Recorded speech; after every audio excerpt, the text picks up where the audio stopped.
Mom and Sis tried to cut off the old hag after my dad passed away, but she chose me to inherit the family business instead of them. Now, they are furious and are begging me to help. When my dad, Callum, passed away, it hit us all hard. The old man was a force of nature, the kind who seemed invincible until he wasn't. I'm Alistair, by the way, and this is the story of how my family got torn apart and stitched back together in the most unexpected way. Dad had this small but successful whiskey distillery that he built from scratch. It was his pride and joy, his legacy. Mom, Eileen, and my sister Fenella always had a rocky relationship with Dad. They saw him as an old-fashioned, stubborn bastard who refused to modernize the business.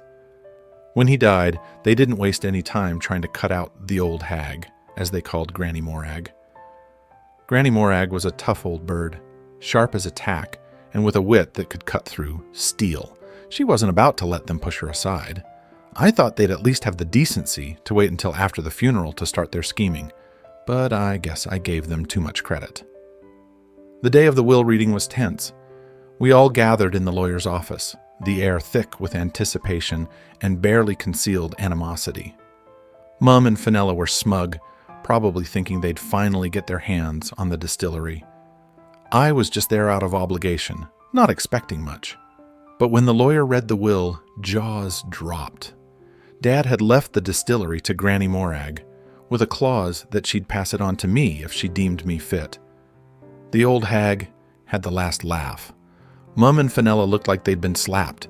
They were furious, but they couldn't do a damn thing about it. Mum and Fenella didn't take the news well. They were livid, accusing Granny Morag of manipulating Dad and trying to steal what was rightfully theirs. They tried everything: threats, guilt trips, and even legal challenges. But Granny Morag was unyielding. She saw through their bullshit and stood her ground. During this time, I started spending more time with Granny Morag. She taught me everything about the distillery, from the history to the intricate process of making whiskey. I found myself growing more attached to the place and to her.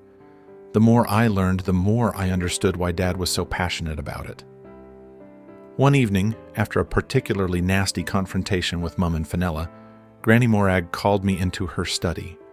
She handed me a glass of our finest whiskey and told me to sit down.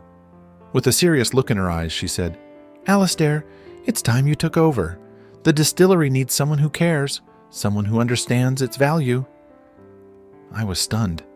Part of me felt unprepared, but another part was ready to take on the challenge. Granny Morag's confidence in me was the push I needed. The next day, she officially handed over the reins to me. Mum and Fenella were beside themselves with rage. They couldn't believe I was the one taking over the family business. Running the distillery was no easy task. I had to immerse myself in every detail, from the intricate art of whiskey making to the gritty business side. Granny Morag's teachings became my gospel, and I poured my heart and soul into making the business thrive. It wasn't long before our whiskey started gaining recognition, and the distillery began to flourish under my watch.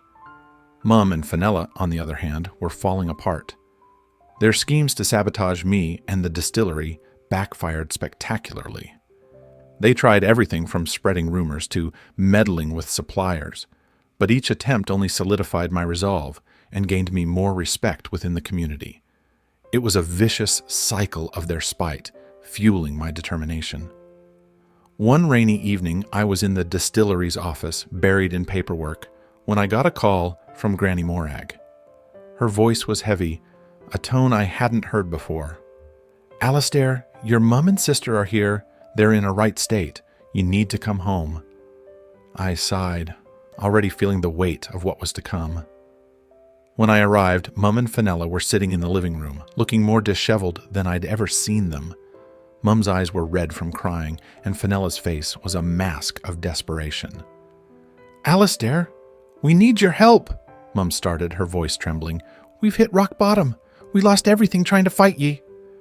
Fenella jumped in, tears streaming down her face. "We were wrong, Alistair. We were so wrong. Please, can you find it in your heart to help us? We're family after all." The anger and hurt bubbled up inside me. Family? You mean the same family you tried to destroy for your own greed? The same family business you wanted to rip apart? Granny Morag placed a hand on my shoulder, her eyes urging me to stay calm. Alistair, it's time to make a choice. They're still your blood, no matter how much they've wronged you. It was a tough pill to swallow. Part of me wanted to turn my back on them, to let them reap the consequences of their actions. But another part of me, the part that remembered the good times before all the betrayal, couldn't ignore their plight. I took a deep breath, the weight of my decision pressing down on me.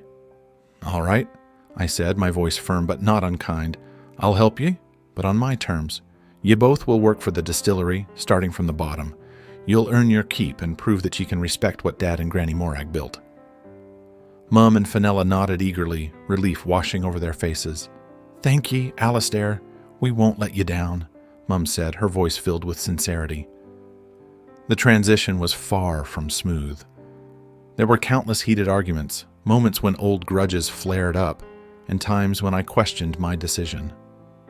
Mum struggled with the manual labor, and Fenella found it hard to adapt to the discipline and respect required in the workplace. But slowly, they began to change.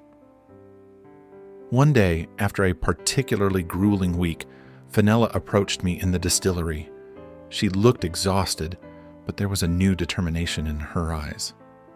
Alistair, I just wanted to say I'm sorry for everything. I never realized how much this place meant to ye, to Dad, to Granny Morag.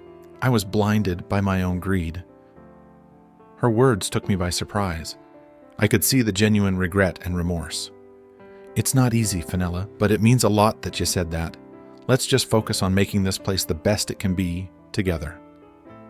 As time went on, we began to find a rhythm. The distillery thrived, and our whiskey became renowned for its quality and craftsmanship. Mum and Fenella earned the respect of the workers and the community. They proved themselves, not just to me, but to everyone who doubted them.